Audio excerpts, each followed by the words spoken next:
practicing business or want to go and things like that. I started out as an attorney. I have an MBA degree as well. I got to this by working with small business because that's what really appealed to me about law practice, was helping people to basically exert control over their own economic circumstances by starting a business. It's a fundamentally creative act. But I'm here today to talk to you about cooperatives, which occupies all of my time now, and to give you all an introduction to what a cooperative is. This is a broad concept, but I just want to dive into the basics and see if we can get some good discussion later. So what is a cooperative? It's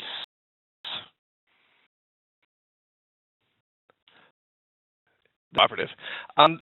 It belongs to a lot of people, but I'm going to just start off with this definition created by the International Cooperative Alliance, which is the result of about 150 years of cooperatives from around the world organizing on a national level and international level to kind of help themselves do what they do and better define what it is that a cooperative is. So this is the last time I'm going to actually read a slide, but this is the core of it. A cooperative is an autonomous association of persons united voluntarily to meet their common economic, social, and cultural needs and aspirations through a jointly owned and democratically controlled enterprise. So there's a lot going on in that sentence, and I wanted to unpack it with y'all a little bit as a way of introduce the concepts of cooperatives. So the thing I want to pull out, it's an association of persons. For the most part, cooperatives are people. There are exceptions to that work effectively, but the basic concept is it's people, not corporations, not owner holders, not governments, that are getting for economic purposes, that they're engaged in a jointly owned and democratically controlled enterprise. And so what that particularly boils down to is that a cooperative is a business. It's a firm. We've got a group of people who are getting together for some kind of economic activity. And that economic activity can take a lot of different forms. But if we move ahead, we can pull what were the use principles, and there are three. A cooperative is an association of persons. I told that before, and then it's jointly owned. And it's owned, the entire enterprise, the entire economic activity is owned by people, and in particular by the people that make use of whatever this enterprise is or does. That a cooperative is organized to meet people's common economic, social, and cultural needs and aspirations. It's important to note that this is not just about the bucks. This is not about money. This is also, it starts with economic needs, but it's also a social and cultural dimension to it. So a cooperative is basically the original social enterprise. It's really, if you want to get into anthropology, the original form of economic activity. But it's not only needs and current, but it's aspirations. It's what we want to be and what we want to have for ourselves. So our use principle of user benefit is how we define that aspect of it. And so we have user democratic control, that a cooperative is autonomous. It's not controlled by outsiders. It's not controlled by a government or an investor or by a lender. People have come together voluntarily to do this, and they own it together, and they democratically control it. So one person, one share, vote. So it's actually democratic capitalism. So like this, our use principles of user ownership, user benefit, and user democratic control that look at different kinds of cooperatives in light of those. So it basically boils down to a simpler concept that a cooperative is a business that's owned and controlled by people who make use of its products or services. So bumper sticker there about what a cooperative is. But this concept applies itself into lots of different kinds of industries and lots of different kinds of economic activity. So there are different kinds of cooperatives. The first one that comes to my mind, because I'm a member of a lot of them, is a consumer co-op. So you've got your neighborhood grocery co-op. A lot of co-ops were formed in this country in the Depression, and then another wave in the 60s, 70s, the organic food movement and the pure food movement. So we have a widespread of grocery co-ops around the country that are oriented towards providing healthy and organic and natural foods to people. And so the user benefit there is the access to those kinds of foods. And particularly, I think it boils down to access to pure foods. Another one is REI, Recreational Equipment, national consumer co-op that provides base quality recreational goods, for backpacking, for climbing, for swimming, for biking, whatever. And it's out as a simple consumer co-op in Seattle for people that wanted to buy, cost of buying mountain climbing equipment. And now it's nationwide, and it's completely owned by the people that shop there, by the membership. It's a different kind of consumer co-op. The grocery co-ops are generally intensely local. REI, on the other hand, is national in scope. But the common use is a source of stuff that we can get elsewhere. Whole Foods is an option now, but Whole Foods basically came along and sold the community co-op business model in order to benefit investors. So rural utility co-ops, a lot of us are served by, have electricity served by that were created by the Rural Electrification Act in the Depression era. And that's the majority of the geographic territory of the United States has electricity provided cooperatives. In addition to electricity, there's a lot of telephone cooperatives. There are some water cooperatives, even to the level of a shared well in some agricultural communities on a cooperative basis. And more recently, you see cooperatives, I think mainly incumbent electric cooperatives, getting into broadband internet delivery and for internet. So it's a completely different kind of use. We are trading together in order to have electricity brought to our homes, where the market failed and the investor-driven electric utilities were just not interested in investing in delivering electricity to rural areas. We've got co-ops. In-cab is a taxi cab co-op. So the drivers, the maintenance, the dispatchers are all owners of the Union Cab Co-op in Madison. Another one is Opportunity Threads, which is a text manufacturing co-op here in North Carolina. And in that instance, what the shared use is the use of their labor around this business, whether it's a fleet cabs, a sewing, essentially with Opportunity Threads. There are lots and lots of different kinds of worker co-ops in almost any industry. But the common use is combining our labor in order to provide ourselves a living. Financial services come in lots of different types too. We've got unions are widespread, basically people who put theirs together for the benefit of themselves and to provide loans and financing for purchase houses and stuff like that. And not like, say, Bank of America, which exists for the benefit of its shareholders and is basically skimming off the top of everybody's savings. A credit union maintains that value in the membership.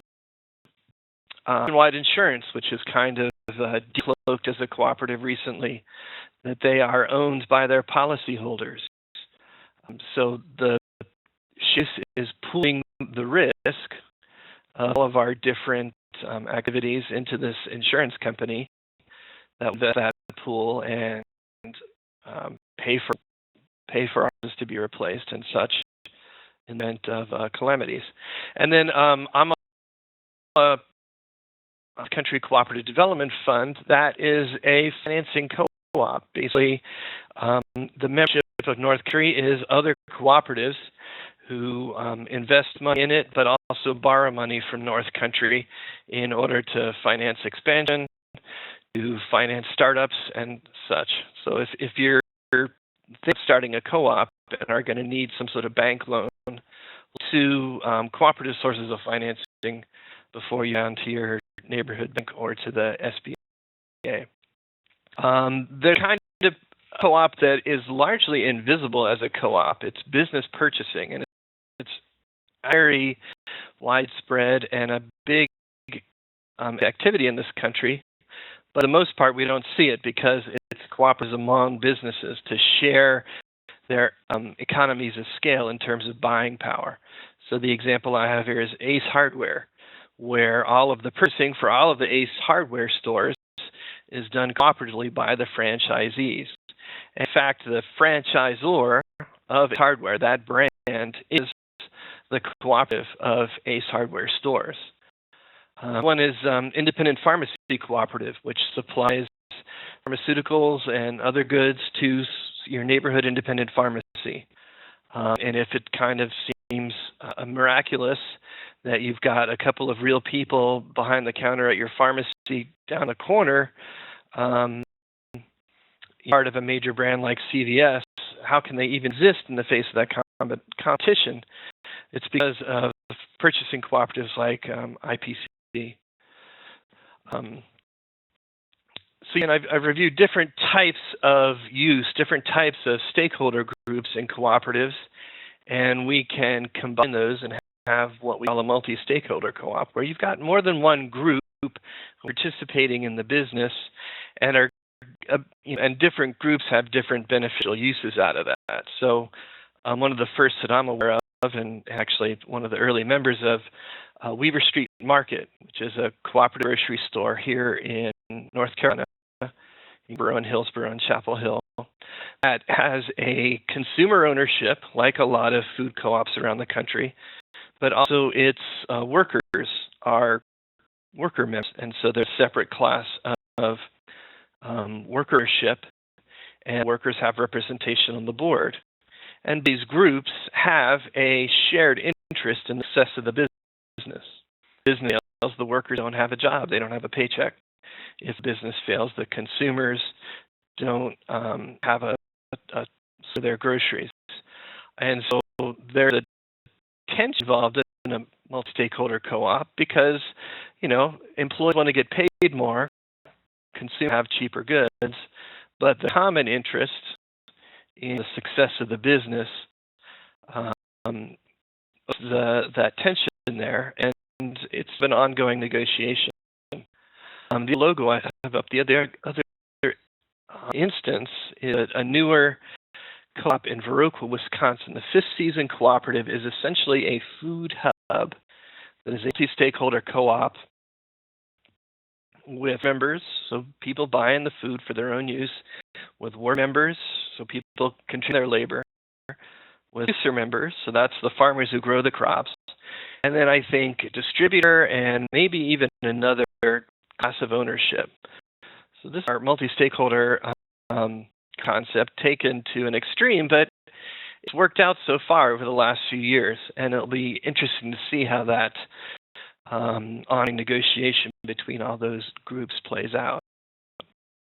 But what I'll leave you with is you can have an economic activity that people participate in different ways and can still operate and benefit from cooperatively.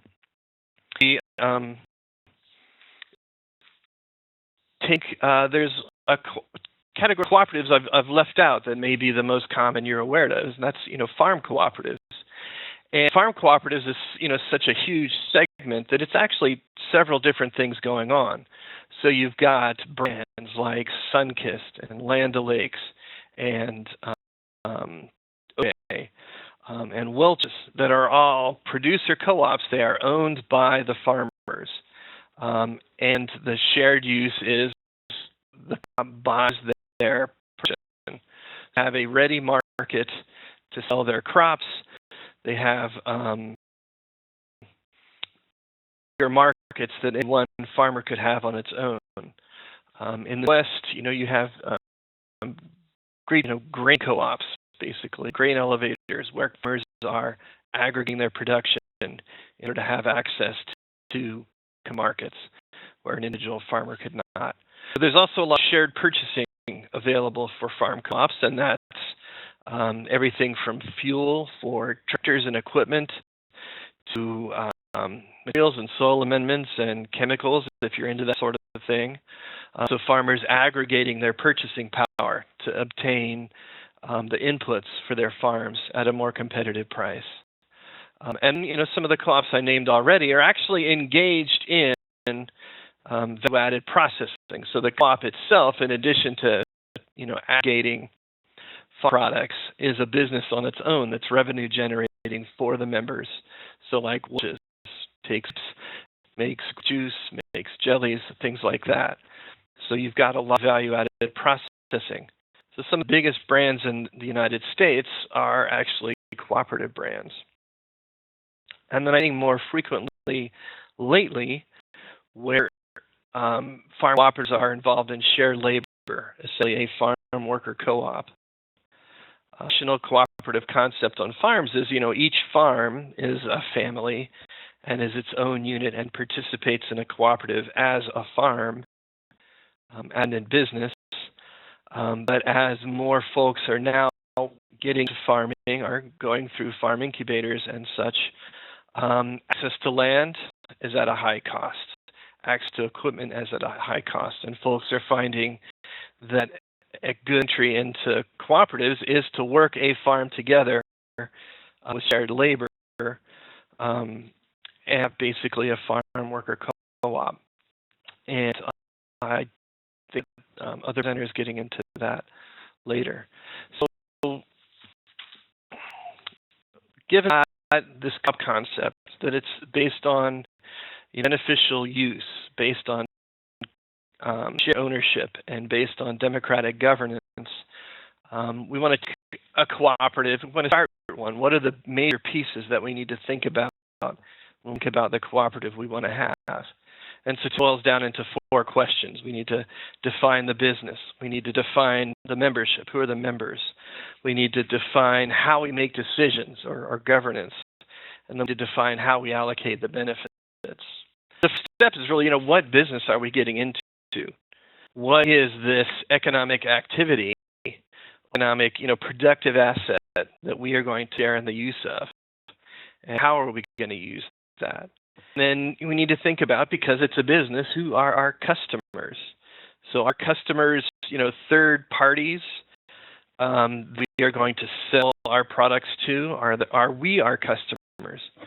Are we, basically getting together to share an expense, like, farm inputs and things like that? So it could be that we have external customers, and the members are internal customers. But it's really important to think, when you're running a business, about who would be paying into the business, who are our customers. This piece is we need to define the membership. A firm, we need to have defined boundaries of who is participating. So who are users? More than one class of user, but at a basic level, what is this productive use, and who are the people that are going to be involved in this? How do we become owners of this? So if we're going to buy into a co-op, if we're going to own a co-op, we need to make a cash investment. We need to buy a share of that, and there are different ways that can happen. And basically, what are the other credentials that a person needs to become an owner of a co-op? I am a member of 4 consumer co-ops. That's a pretty load of credentials. I am interested in shopping there, and I purchase a relatively low price share.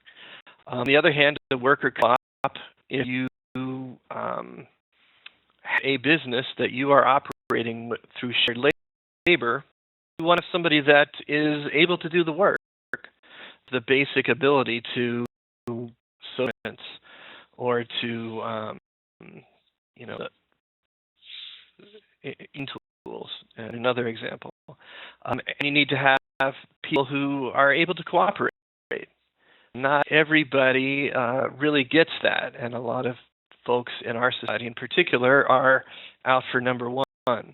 So how do we test who is an appropriate owner for our cooperative?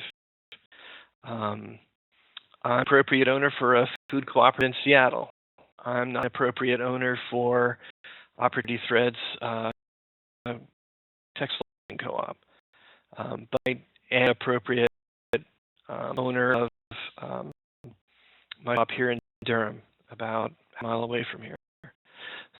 The important thing is, who are the membership? This is how do we make decisions? We have a group of people together. We are doing something together.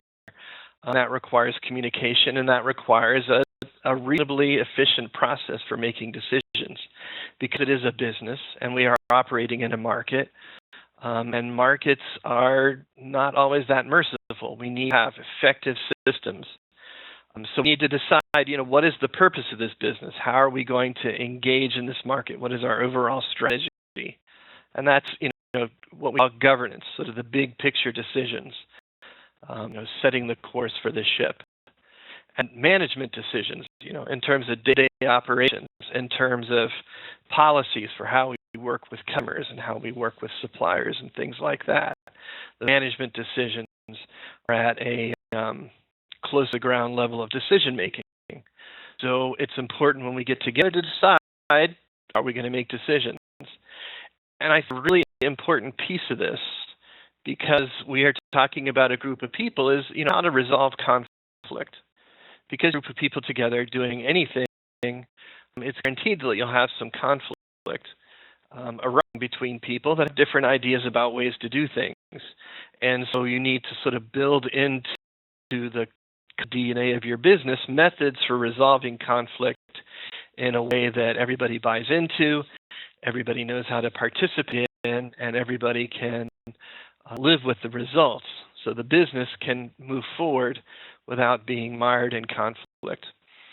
You see a lot of that in the history of cooperatives, and I think it's been a movement learning experience, and our cooperative movement in different sectors is really, in decades, figured out different strategies for resolving conflict in order to maintain healthy businesses. So we need to figure out how do we allocate the benefits of this enterprise among the members, because that's ultimately why we're doing this, is to create a benefit for ourselves, whether it's a material benefit like house operatives, whether it's a cash benefit like a worker cooperative. We are working, sharing our labor in order to make a living. So we need to decide, how do we decide access to benefits among the members? How do we allocate the cash that may come out of this business, and other things? So the four big things about a cooperative that need to be thought about and addressed and refined over time as the cooperative succeeds, grows. I think what it boils down to is, what is our purpose for doing? What is our shared purpose in creating this enterprise? And those concepts, need to be tested against this purpose in getting the business together. So that's about it for me. I have run through this really quickly because I wanted to give a lot of information in a period of time. Some more information available to the internet is your friend, is just examples. The Greenhorns is an organization that has created a great model for farm worker cooperatives. They have a manual and things like that. So folks that want to get together and start a farm together, sharing their experience to a single farm, that's a really good starting place. The Cooperative Development Institute in New England has a fantastic website with lots and lots of information I think they were one of the organizational sponsors and contributors to the Greenhorns Project. And good information there. The UC Wisconsin Center for Cooperatives is probably one of the best sources of all kinds of information about co-ops, and they've got a lot of manuals and toolkits on that website as well. So that's it for me, and I will leave it to our next presenter and get into questions later. Thank you much for your attention. Thomas, that was great. Nikki, you're all.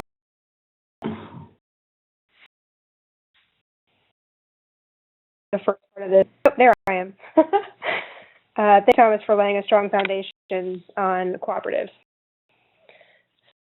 Can you hear me? Just want to make sure you're loud and clear. Okay. So my name is Nikki Seibert, Kelley, and I'm the Director of Sustainable Agriculture for Lowcountry Local First. And just to give you some background, our organization is a nonprofit that advocates for independent businesses and farmers. The main initiatives: buy local and eat local. Just want to share some stats on the program as far as the different services we provide to community, and just being one of those. So this is kind of nestled in the great picture of economic development, which cooperatives are definitely a huge piece of that puzzle.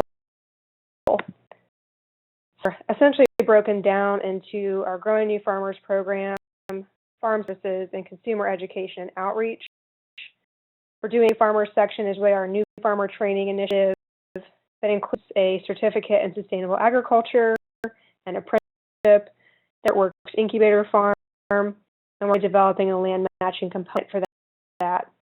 Services serve the farm population as a whole, provide trainings and support for those folks, and then obviously want to close that circle and do some consumer education outreach to get them excited about eating local and give them resources to connect to all these amazing farmers. So some of our background.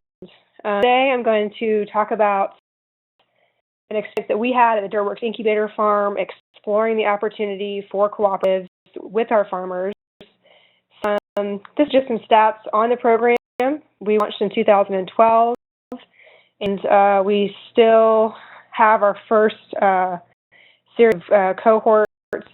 Farmers are still on the property. Some folks have graduated off to have someone go all the way through the program. So we're seeing and learning as we speak. We essentially are a small farm incubator of roughly just 10 acres, provide folks an acre and a half. So we're looking at really small-scale, diversified production, solely fruits and vegetables. So we don't really have a livestock component to our facilities. We have a lot of infrastructure for people, and have a full-time farm manager on staff, as well as 4 business mentors to provide them some support, whether it's tools or business or trying to provide some of those tools to these folks to launch business and then transition off the property. So that at DirtWorks, and it gives you some context about the kind of group that we're working with on the farm. So what I kind of do with you all is explore a background of cooperatives through the lens of our program, and to do that and think about cooperative farming models, obviously ask all the W questions, plus how there at the end. So this is a picture from last year of our group, the folks that were out there farming. So the Growers Guide is a phenomenal tool if you're thinking about exploring any kind of cooperative models with farming. So I reference a few of their materials today. I want to give them a huge shout out for this amazing resource they pulled together. I think got a good grasp of what a cooperative is, but it's always important to just remember that it can look a lot of different ways, but at its foundation, it's enough businesses and individuals or organizations that are essentially working together to have a common goal. And that's something that is constantly having revisited as we explore what's the best goal for folks. I want to head down here at the bottom. This is a link to the guide. If you want to take a look at that guidebook, that PDF is available free and online. So exploring kind of what were the opportunities for cooperative farming. My first exposure to it was actually at Intervale, their machinery cooperative. And looking at the document they had, it was clear to me that the structure could be very, very intense with lots of different protocols and a really robust process, and opened my eyes to the need for these models for sharing equipment, or sharing tools, or sharing markets, and having us decide as an incubator our role facilitating that experience, and trying to decide if we should create a co-op model before the program began, or if just facilitate our farmers to form their own. These are some of the, regardless of the structure and what kind of cooperative would be formed, the definitions. So again, it's owned by its members, it's governed by its members, and it exists for benefit. This becomes more and more essential the larger and larger a cooperative becomes. We're looking at these small cooperatives. This seems very obvious, but it's important to have that structure and that expectation in the game. Across the board, there's a culture amongst cooperatives on a national, international scale, and these are some of those principles that really are supposed to be a strong motivator in why you have a cooperative and the nature of the cooperative. So definitely some social-based benefits here that are motivators for folks to participate in a cooperative. And I think of our farmers, this is an important aspect of why you'd want to participate. And something to think about if your group is in principles like this, or if they're strictly coming at it from a business perspective, and how does that guide the type of cooperative that you form.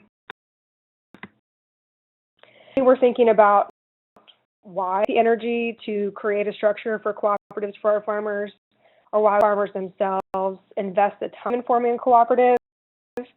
For these, economy of scale kind of bleeds into all the rest of these bullet points. Essentially, you're looking at the challenges that these small farms face, where they are trying to wear a lot of hats and be everything to everyone. So by working together and cooperating, they're sharing land, sharing tools, sharing time, sharing staff, or sharing that support and that energy towards their market. So they can often, working collaboratively together, have greater capacity to access services, to generate more income. Certain markets, they may have more control over pricing. They can share staff, so share an accountant, they could share an administrator or a truck driver, something they not be able to do on their own. They'd be able to access capital and demonstrate capacity, be able to access capital. A small farmer on an acre to 5 acres, it may be a challenge to justify to a lender that they have capacity, but as a group together with your assets pulled together, you may have greater capacity there. And honestly, I think for a lot of folks, there's a quality of life component to it. By work and kind of parceling out different tasks, it can free up more time to focus on the things that you're best at. So, really kind of narrow on roles for folks within the cooperative to create a quality of life for everybody. And then continuity, we're thinking about markets and entering markets. Having a cooperative, especially from a sales cooperative perspective, provides some consistent sales for our customers. We're a diversified small farm. We may have breaks in our production. I may not be able to grow the volume to create consistency for our clients. And it's going to create an opportunity for each of the farms to lean on each other to fill those gaps, to create that volume and create that consistent engagement, whether it's the farmer's market or with a chef or with a wholesaler. So just to think about as when talking with farmers about why you would want to take the effort into going into cooperatives, think of the kind of selling points and the motivators, and people will be motivated by different things. And your design of your cooperative is designed around what motivates you. Life is your motivator. You're going to have a much different structure than access to capital. And just to think about as far as the design of a cooperative model. So, and the word cooperative is not a singular item. It's kind of a catch-all term for a lot of different structures. So from an incubator perspective, our participants are potentially marketing cooperatives, which I think is one of the more common ones. But for folks, that may take the shape of a farm CSA. For some, the equipment cooperative may be the most appropriate. We have sales agreements, so a number of folks pull together to conduct a very specific type of sale. And then we have co-packing and processing, working together either to group purchase a beaner or certain processing contract, or they go in together to be able to mix product to be a co-pack large enough to get into a market. This is a screenshot of the Local Harvest Multi-Farm CSA Handbook.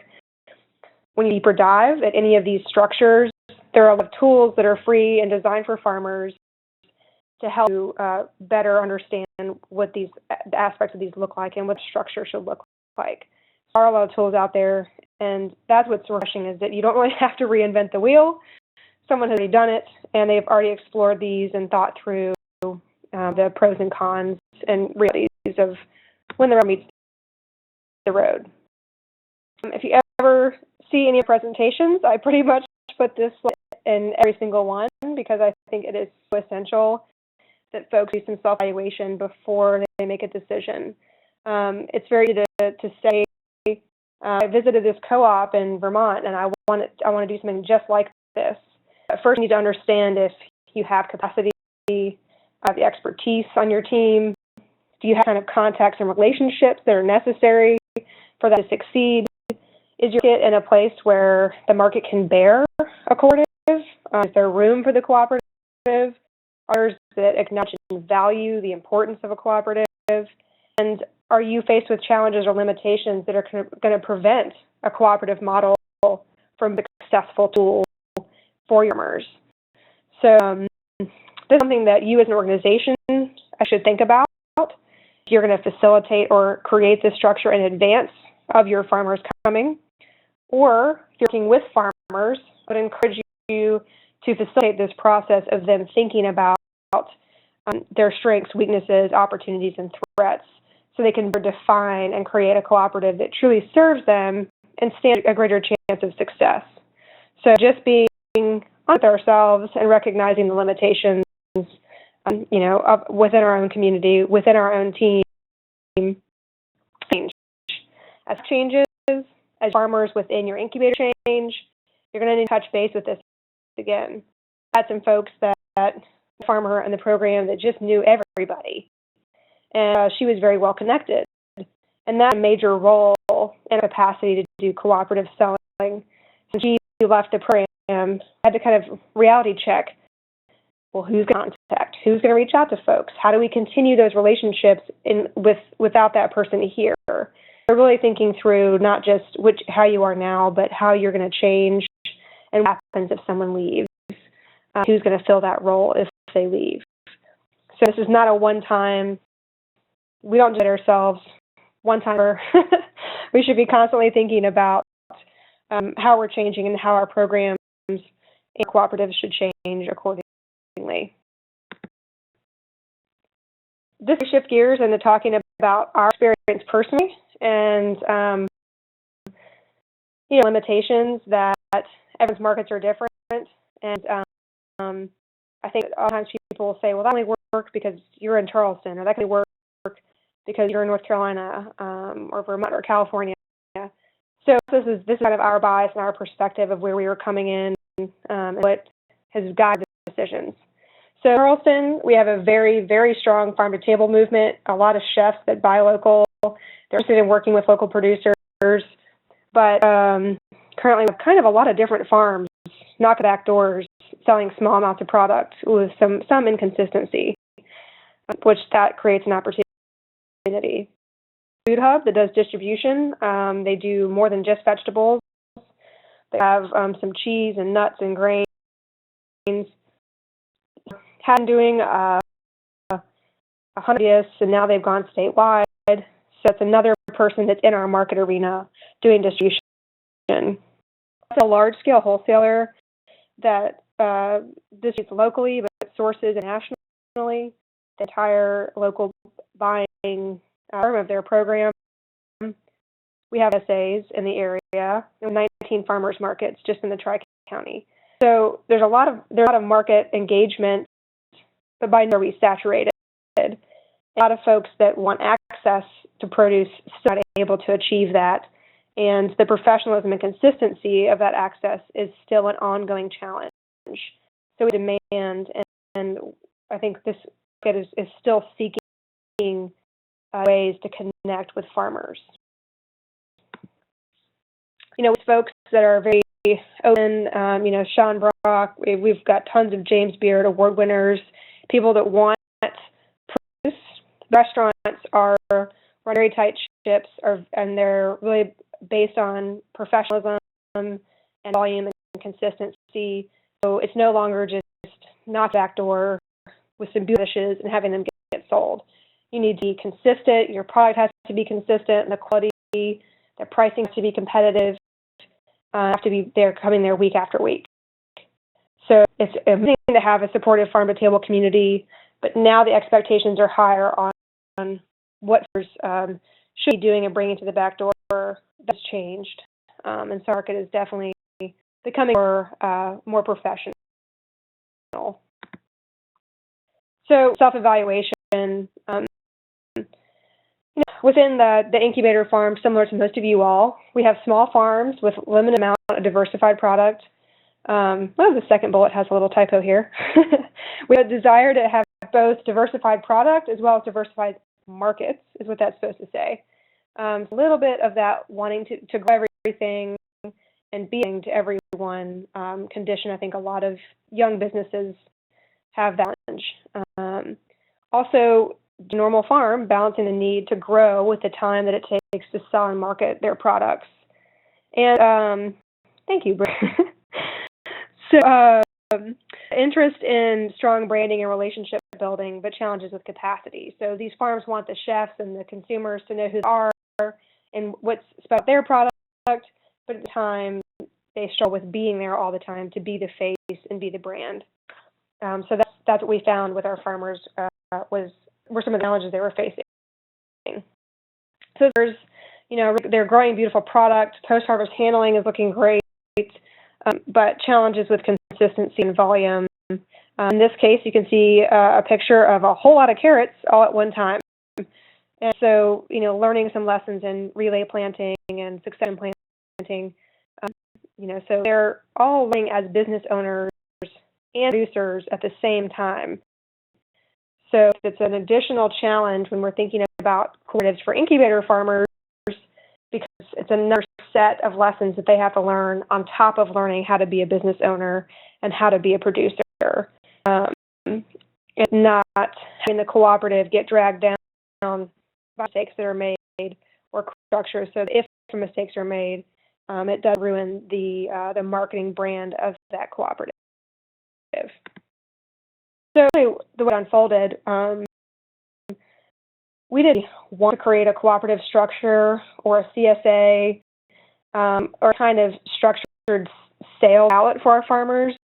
Number one, because we had to be careful about perceived competition in the community. We with existing farmers, and we didn't want them to see us facilitating a sales outlet as being essentially a nonprofit funded competitor. So we wanted to basically just facilitate our farmers to do it on their own. That way it's for-profit businesses entering the market, at their own volition, and us providing that support. So initially what we did is we have these biweekly farm meetings where we check in with each other. How are you doing?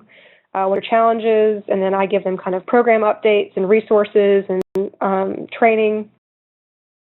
But we facilitated discussion on what's every season, kind of looking at some crop plans, planning on selling your product, what facing challenges, whether it's production, marketing, or business, and if they saw themselves opportunities for collaboration, and also recognizing, is there an opportunity to work together? So just being that voice that kind of facilitates that discussion and lets them come up with ideas and indicate to us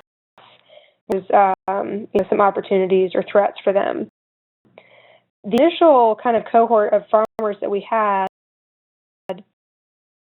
they all started at the same time. They were all new. So everyone was much more open, collaborative in the beginning. As we had people come and go and new people came in at different levels of experience, the zone of these kind of questions changed. Facilitating of this discussion, we've tried to continue, but it becomes more and more challenging as we have relationships being built and that trust is more and more tenuous. So something as far as if people are even comfortable telling a group what they're doing and where they're selling it, because everybody wants to share that information. So through those facilitated discussions, the farmers, first of all, told me they didn't like the word incubator. So they wanted to be called the Dirtworks Alliance. So that was their way of working collaboratively. And all of them, they saw the farmers market as a good marketing tool to introduce themselves to the community. They could get their face out there, meet some customers, and get a feel for the demand. For them was that we have a lot of farmers markets, and our biggest market is on a Saturday. And the setup time is very early, and the breakdown is very late. So it's a huge commitment for someone. So the quality is a big motivator, and the volume aspect. They wanted to be able to have enough volume to have a stand to look good at the farmers market. They took turns working the market. They had all the product that they took in units before and after. I tried not to have a lot of the same products, so it was very clear if 10 units of kale were sold, whose 10 those were. So they did have multiple products of the same kind. They separated everyone's products on the table and had labels and different color bands so that they knew banded ones that came in and came out, whose was whose, and those units. They split the vendor fees, the cost of any equipment, tables, tents, chairs, crates, display materials, etc. And they time market, so one person would come in and do setup and do sales the first half of the day. They would tag out, and someone would come in and do sales in the afternoon and do the breakdown. So it was an environment, a way for them to take turns and not have to be overwhelmed. This was these were handshake agreements. This is between each other. We guided them in the process and made recommendations, but it was really farmer, which was hoping for. So that's the farm market table down there. We encouraged them to use our logo, and we helped them pay for their banner. But then you can see individually on their labels, they gave themselves designation as far as whose carrots or whose garlic, each farm, which was where it was coming from. But they leveraged our branding and our marketing to their advantage, which encouraged them to do. Then you can also see they still branded themselves. You can see Jim's truck there, Compost in My Shoe, really still creating that strong identity. So as people got more and more mature in their business, we started to see this somewhat evolve. So as the farmers left, some of our more collaborative farmers in the beginning, one back injury and had to quit farming, and another had access to land and incubated off early. And so had new people come in. A lot of people were very wary about partnering with these outsiders. And we tried to facilitate those continued discussions, but where in the market was different. A lot of those folks felt like they were kind of already had the benefit of a farmer's market, and they wanted to have their own table with their own logo. They had enough, and they didn't need to collaborate anymore. So this market aspect slowly fizzled. They had to get into restaurants. They started very quickly to learn that driving around Charleston, trying to sell product, especially when people want to buy one case or one clamshell of something, is not really going to be timing. So there's a smaller farmer in the area that he grows on around 10 acres. They're about the same age, and so they hang socially. And he's going to restaurants, with the chefs come out, They look through the product and they pick what they want to buy.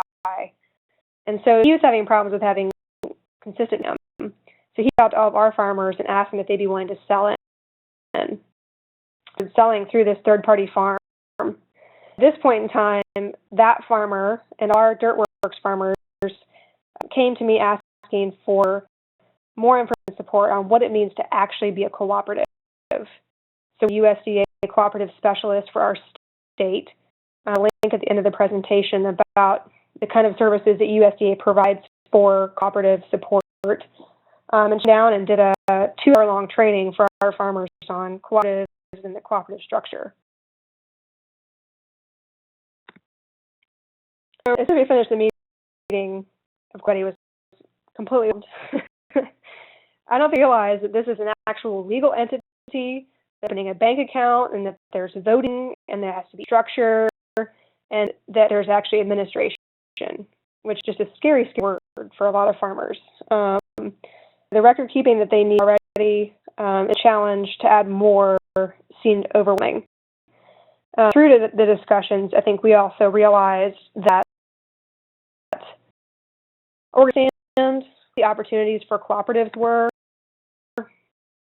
So North Carolina, which is where Thomas and their team, and we toured a series of different cooperatives. So we talked with farmers that sold cooperatively. We went to farmer cooperative, sales groups. We went to grocery store cooperatives. We talked to a lot of different models and folks, and we brought farmers up there with us so they could talk to other farmers that are practicing with an experience in our program has been a valuable thing that we can do is to connect with their farmer so they can talk through the reality of being in a cooperative as a me sending them information. After and bringing in speakers and doing this big trip, and the farmers did not feel like they were together as a DIRCS Alliance or cooperative. They want to continue working with this outside small farm to move their product. That farmer started at a 10% service fee and has bumped it to a 15% service fee. That is below the 20% commission fee that our local food hub gets, and much more competitive than our local wholesaler. So for that's an added value. They feel it gets to the chefs faster and it's fresher, which speaks better of their product. And a lot of buyers are very much interested in that direct from farmer purchase. They don't want any third party, even if it's a nonprofit or hub. So there's this more nuanced clientele. Is that main third party farmer writes detailed invoices every restaurant and whose product was sold, and then after the fact pays out to the farmers with the invoices minus service fee. And our farmers, even though they're all working to sell together, don't share crop plans. They still are very secretive about what they're growing. Even we can all walk next door and just look. A lot of back from folks. Reasons they chose not to do a formal cooperative is because they didn't love working with each other. They didn't trust. They felt like they would just be better off doing it on their own. So my look at these projects, people that you're working with that are number one. So SWOT analysis, what's your experience, what are you interested in, are we forcing this idea onto them, or do they actually want this, is this a tool for them, and how we'll get along, they actually be cooperative, which is a challenge. Also, needs of the farmers change over time. What if in their first 6 months versus their last 6 months over that 3 to 5 year time period is very, very different. So meeting the needs within the umbrella of one cooperative can be very challenging. They did need me to take the lead and facilitation and create structure beginning stages.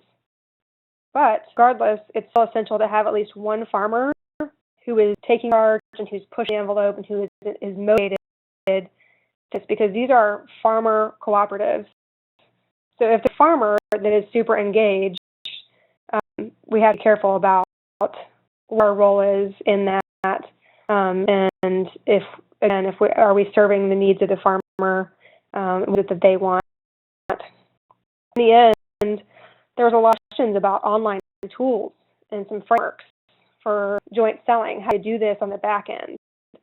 And after the fact, I ended up discovering a series of different online tools that they could have used for sales and back end coordination and record keeping. So providing some of those tools to them and helping them navigate which ones fit for them. And then cooperatives are founded on collaboration. Our program, these folks have to collaborate on a lot of things. It's really felt burnout. So their tools and sharing irrigation and sharing mentors and a lot of areas for friction. And by the time we got to collaboratively selling, people were just over it. So recognizing that we had to kind of pick our battles and that they are all capable of finding their own markets. And if they're not motivated enough to do a cooperative on their own, we feel no need to push that further.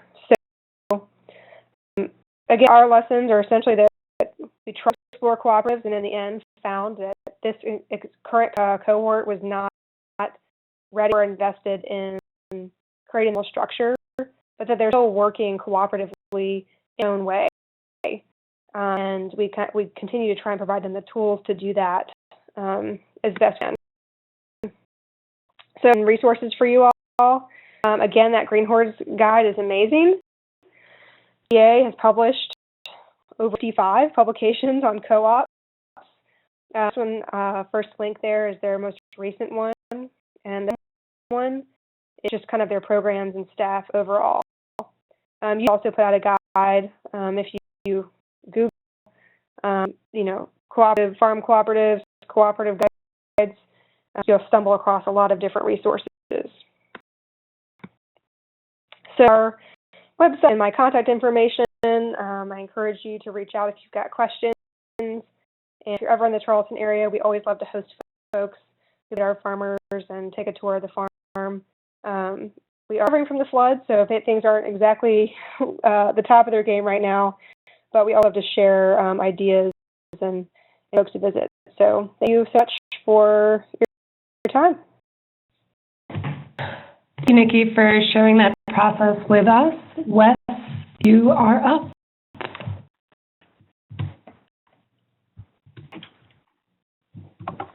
Thanks, Bree. Thanks, Nikki. Thanks, Thomas. All of these were really great presentations. A lot. My name is Wes Riddle. I am a co-founder and the executive director of Roots Memphis Farm Academy in Memphis, Tennessee. I was at this presentation after meeting Nikki and Bree in Charleston at a really wonderful conference that was hosted down there for farm in the South, and sharing with them a little bit about how we've incorporated the concepts of cooperation to our incubator from the very beginning. We're working with our farmers to launch them into a cooperative upon their graduation and launch from our program, which we in that may be a little bit unique that we're taking that approach. So I'm just going to go through, I'm going to talk very much at all about cooperative structures. I think that what we're today is pretty exhaustive and I can't add to it at all. I'm going to try to just focus on specifically what we're doing in Memphis and lessons learned in terms of challenges and benefits. Just a bit of background on our program and its formation and launch. You out there, we're assisted in our launch by NIFTI. Our program has taken the structure most other programs have as well. We are our own 501c3 organization, which might make us a little bit different. That adds a huge compliance and fundraising development component to what we do that maybe a little bit different from programs that are operating as a program of another umbrella organization. We have three principal components that look substantially similar to what everyone else is doing. Our education component is once weekly classes that meet for 2 to 3 hours from August to January. In those classes, we begin with business planning and conclude with civil agriculture theory and practice. We only have 2 deliverables for the entire class, and one of those is a business plan that we have draft to represent the quarter-acre plot that they will receive in incubation. So it's from August, and then they conclude in January, and then they start farming that following year, following the business plan that they draft in our course.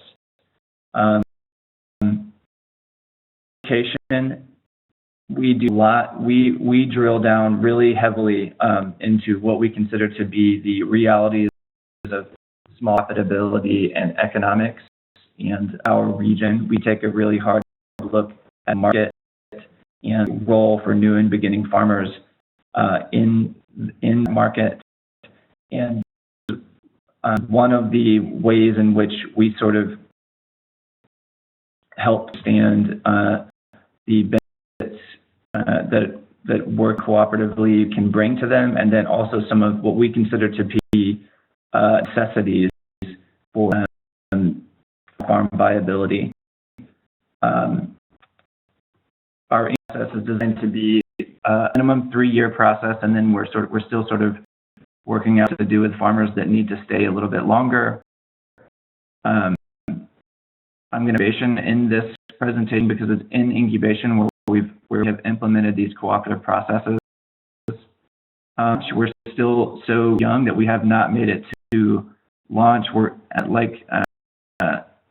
works. We are working on a land match program that is still in development, potentially acquiring land that we could sublease or working with straight land match or land link opportunities. Then again, we're working towards pushing people out of the program and keeping in a cooperative relationship with a cooperative and competitive relationship with one another. That we have not formed an entity yet. That's going to be something that is for farmers when it comes to that point.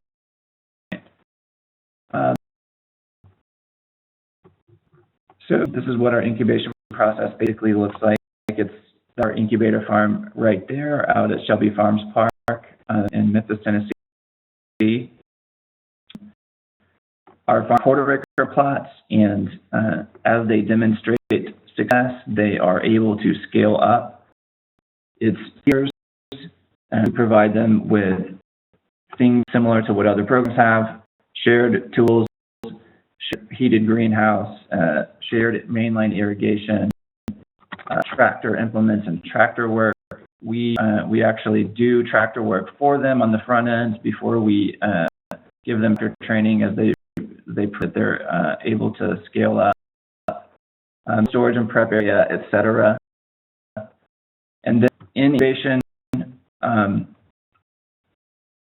is a marketing, sales, and distribution component. This is where we saw an incredible need for this when we started our program, and we built this marketing, sales, and distribution component into the program from the beginning. Inspired to do this, we just make it up. There are plenty of programs out there that have a close and biotic relationship between an in-house local food hub or aggregator or a multi-farm CSA that is serving their farmer training program. We did a pretty serious analysis of the market when we launched this program and determined that it was not going to be very, very risky to train farmers and to launch them in our current market without training them also on the marketing, sales, and distribution component of the the business, but we concluded that expecting farmers to be jacks of all trades and to be excellent from the very beginning, or even competent from the very beginning, not just at farming and production, but also at representing their business and managing their business, really was not realistic. So this program, to accomplish a lot of things, the primary component is to ensure the success of our farmers by guaranteeing that there's a market there, and then not significant secondary benefit is that it allows us to have an in-house component where our farmers are able to plug into the marketing, sales, and distribution and learn that entire process through experience. So there's a list here on our slide. There are some of our CSAs that we pack in bags and distribute. Our outlet is through a multi-farm CSA, but also expanding as our farmers grow in capacity to wholesale, restaurant, and grocery outlets. And just a note about farmers markets, I thought what Nikki had to say was important. We go through farmers market economics in our class as a beginning point for understanding sales and marketing. And, things that we point out is that very difficult for a small and beginning farmer to support simply on a diet of farmers markets, particularly in Memphis, although we have a decent or healthy sized number of farmers markets. The sales that are being done at those markets, by and large, are not nearly robust enough and are not nearly, they're not strong enough in terms of demonstrating demand for growth. But it really doesn't work for farmers individually to have 5 farmers, in our incubation with us at one time. It really doesn't make any sense at all for them to individually have farmers market booths. They would all be struggling to make money in that scenario, where cooperatively it would be much more realistic. The price we have on this side of the opportunity is really, it's really similar to a food hub. We have a primary sales director who runs CSA and is the liaison for all outside sales relationships. An hourly employee that works with her, and then we have also identified regular volunteers as an ongoing need on this side of the operation, and that's something that we're going to be implementing in 2016. And we have a farm truck and a modified cold trailer that serves as our delivery truck. A plus of marketing materials that actually come at some, significant expense, packing materials, and sales platform and software, and that's sort of there is running marketing, sales, and distribution side.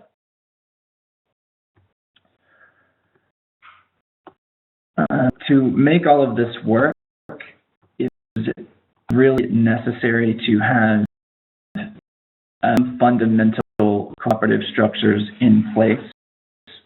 We have a full-fledged cooperative in place, but in our program, in order to implement the marketing, sales, distribution component, it's unavoidable that there would be agreements in place for how people are supposed to what everyone's roles and responsibilities are. So when folks initially join our program, there's a farmer manual that spells everything out that they agree to. And then as we move into incubation, we have a cooperative agreement. Everyone will need to in order to participate in the marketing and sales and distribution of their product. It's fairly, for a little bit intimidating, the complete of the agreement, but it's found in law similar to TUS, and I don't actually think that it's an overly complicated agreement. There's just things that need to be in writing for people to have the appropriate expectations for abilities and behaviors. So into this agreement, we have basic SOPs that cover from sustainable production practices and what that means in this context. We provide naturally grown farm, the incubator farm, and so we incorporate that into the agreement and what it means. There are harvest SOPs for different varieties of crops, food safety, through quality and grading and what that means, whose role and responsibility it is. Everyone has to agree to that for it to work.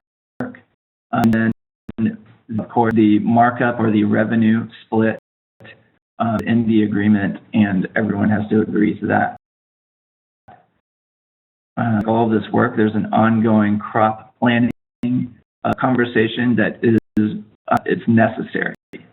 When you're dealing with outside sales relationships, whether it's CSA or it's a small grocer that may be interested in developing a relationship with you, everyone has to be on the same page and everyone has to be responsible. That crop planning, is a very natural conversation and is really it is never this is not a source of conflict. We have not experienced conflict in crop planning whatsoever. The original structure can be a little bit more controversial in our case. We have a sales director running the marketing, sales, and distribution side of the operation, and that director has to be agreed by everyone that sales director has a job, and then that sales director's job description is solely within that sales director's job description, and one needs to leave those decisions to her. And if there is any disagreement or conflict, we have a process for to deal with those conflicts or disagreements. All farmer meetings, I think this is probably fairly standard, but we use our all farmer meetings to discuss a lot of things. In particular, we depends on how things are going, and this is a really good time for everybody to get in the room, get on the same page. We do those twice a month.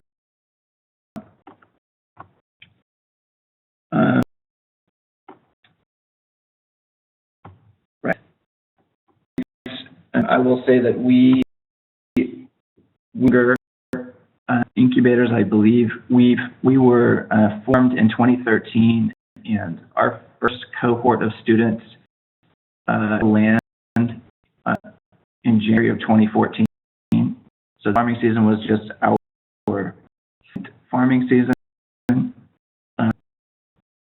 with the students, but we've grown fairly rapidly with the approach that I just outlined above, and that has brought with it sort of, I think maybe the experiences that we've had are a little bit exaggerated because our growth was so rapid, particularly from year to year two, was a more than doubling in what we did in sales. So here that I think, if any, thinking about implementing similar structures into their incubator could be useful. The economics of to run your own in-house distribution, it does out. So there's this constant. There's what we found is that there's essentially a constant that appears to be unavoidable between the revenue in terms of your markup or your split and what the budget for that requires. As a 501c3, currently we running that distribution component at a loss. So potentially penciling out, if we were to grow to a certain level level, but we're not going to grow to that certain level, and that isn't the goal. The goal is to launch farmers out of the program so that the organization that they eventually form can grow to that certain level and reach sustainability. But I don't think it's going to happen we're an incubator program, and I don't necessarily think that even be the goal. But the reality there is that there's always going to be a little bit of a budget and economic crunch. Responsibility is a huge one. Everyone basically has to be okay with and accept their proper role. Is difficult. That means not doing things that are outside of your role. And also to take care of their own responsibilities, and that means not doing the things that you are expected or everyone is counting on you to do. And as we can tell, this is with new beginning farmers going constant. This is a constant and changing process for at different levels, and learning how to work together is probably just going to be an ongoing thing. Managing expectations is huge. Time and again, new and beginning farmers, in our experience, to underestimate the difficulty of making it pencil out, especially in the first year. And sometimes when there's been poor expectation management or there's been miscommunication, there can be some hurt feelings and some disappointment around that, and they can at times maybe misplace blame for structures that don't have anything to do with whether it's successful or not. Professionalism is a huge one. Nikki mentioned this in the market assessment portion of her presentation. We, as a constant and priority in terms of what we need to pass on to our students. Professionalism in the small farmer community and in the local food community and the especially in the sort of restaurant and grocery, like wholesale markets, is very, very important, and it can be a very difficult lesson learned. Farmers in particular times can know about professionalism, but they need to, and that can be a very difficult lesson. Interpersonal conflict, when you structure in place like what we have, they're taking on some responsibility for the management of people. That may not be something that every incubator wants to do. Believe that the benefits outweigh the burdens, the management burdens, but it is a thing that is it can be time consuming and energy draining. It is a very difficult skill to master. The last bit I put on here is production. Production is always, I think, the biggest challenge for a farmer, particularly new and beginning farmers. We build a sales apparatus that goes out and ensures sales for people in order to harm the brand, the cooperative brand. Everybody to be doing their part. One of the things that we've done with our incubator that is different, I believe, is that harm the brand long term for this company. We have a farm that belongs to Roots that we essentially farm alongside our incubator farmers, and that operates entirely as a backstop to their production. So a crop plan, we do a really intensive amount of crop planning with them. we build our sales relationships. It's a very iterative process between what we know they're growing and relationships that we're able to build and build it all around them. But if able to meet something, the relationship doesn't get damaged. That's just how it's supposed to work in theory. Pretty well, we're learning a lot, but production is a huge challenge.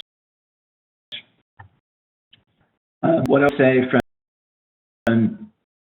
lessons learned, benefits, and opportunities perspective from the way that we've been doing this, we understand that it's a little bit, it can be pursuing a little bit unorthodox potentially. All we're really doing is combining a food hub with an incubator. But I think that our on this is, we have some very strong opinions on how beneficial this is and how crucial and necessary it is. We see our main goal with the farm incubator as training new farmers to be financially successful. We've done a lot of looking at the data out there, and what data is saying is that folks get into the medium or large-scale definition according to the USDA by gross sales standards, and get out of the small or under $25,000 a year range, they have probably one thing in common, and that is access to an intermediated or wholesale market. Formed the Farm Academy for local foods in the city of Memphis. There's been a lot of good work done by other groups and nonprofits in our local food system, but there is no aggregation and distribution component. So this is the most important thing for success, but we don't have it. It's, essentially our feeling was that we couldn't in good conscience launch farmers into a vacuum system that isn't providing the main thing that they need to be successful. So while they're in incubation, we are helping them learn all of this and providing them with an outlet. And the benefits, I think, outweigh the challenges. So benefits and opportunities listed here in terms of what real outcomes we've seen short time that we've been doing it. Integrating the students into the marketing, sales, and distribution is just such an incredible experience. It brings people such a long way in a short period of time. The transformation that we've seen in our farmers is really, really impressive and inspiring. To meet demands for food safety, quality control, and standards, they learn the importance and how to manage their farm financials and economics. And this is a tough one. They learn if they want to work cooperatively or they want to have these mutual benefits, then they need to learn how to work cooperatively and professionally.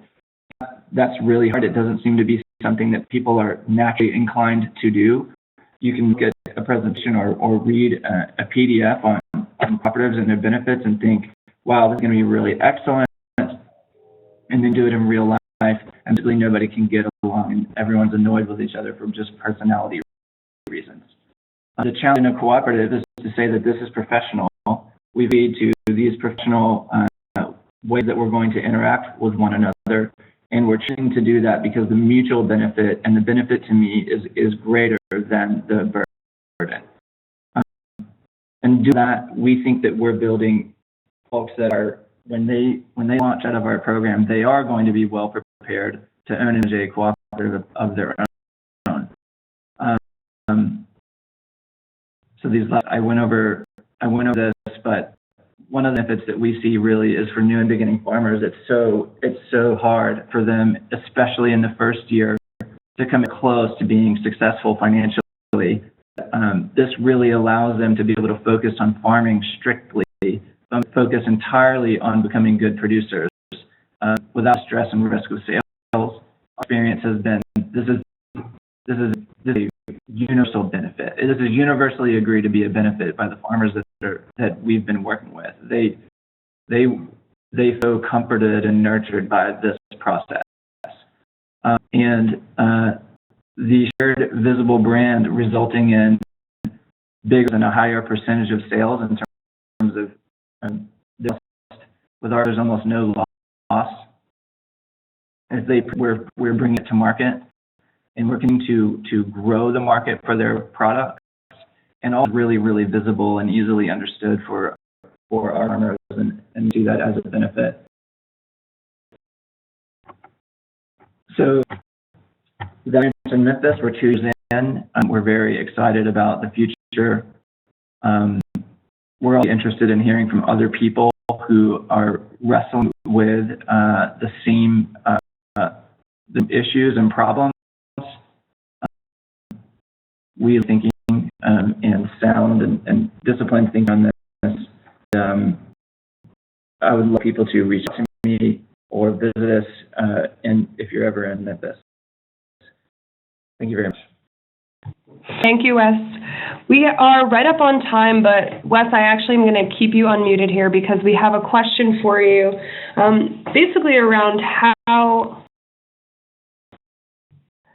you've been supporting your farmers in their transition to having an independent cooperative when it comes to adopting the responsibility that Roots Memphis has been shouldering for marketing, sales, and distribution of product, and a specific question about how you'll support farmers having cooperatives of when they graduate, and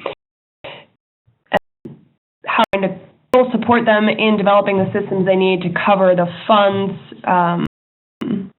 own sales manager, administrator. So how to support farmers in moving from a more nurturing setting where you have support to providing those services for themselves independently.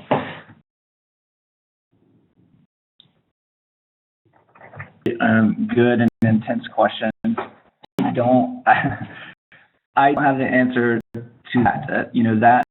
That is something that we see as being 2 or maybe even 3 years down the road for us. And I'm not having everything figured out on the front end. I gave ourselves a little bit of leniency in terms of not needing to know everything in order to start this program. I can say what we've envisioned, and I would love to hear from others, how things are going. What we've envisioned is a process similar to what Nikki described, where in our case, they've learning the ins and outs and become accustomed to working cooperatively. And when it comes time for them to launch, we will help them facilitate that conversation among one another, and we will transition them in some way. We always imagined that kind of financial support would need to come into the picture from a third party, and that's something that our organization plans on. It's still in discussion. We're also trying to do the investor or lender to this process. So that's one thing that we're planning on doing. The brand that we have, we're planning on passing to them. So the Roots Memphis brand you see here is a brand that will be able to pass on to the cooperative, and the Memphis Farm Academy and the Roots Memphis Cooperative will be 2 separate entities that also work together to transition farmers into that cooperative. That's not very specific at all. I understand that, but some version of that is what we've envisioned. That's very helpful. Thank you. We have time for one more question if anyone else wants to chime in. All right, so that is questions left. So I will remind everyone that NIFTI is here to support the work that you do in your Incubator Farm project. Please be in touch if there's anything we can do to continue to support the way that your program develops, or anything that you have that we can filter through the technical assistance Assistance Network. I will point out that one document that Nikki talked about, the Intervale's agreement related to their equipment and infrastructure co-op, which is kind of one of the guiding guideposts of incubator farm cooperative work in the incubator community, is available on the NIFTI resource library, which is our website. Thank you all for joining us today, and thank you to Nikki, Thomas, and Wes for sharing your experience in exploring the option of cooperative farming for incubator farm graduates.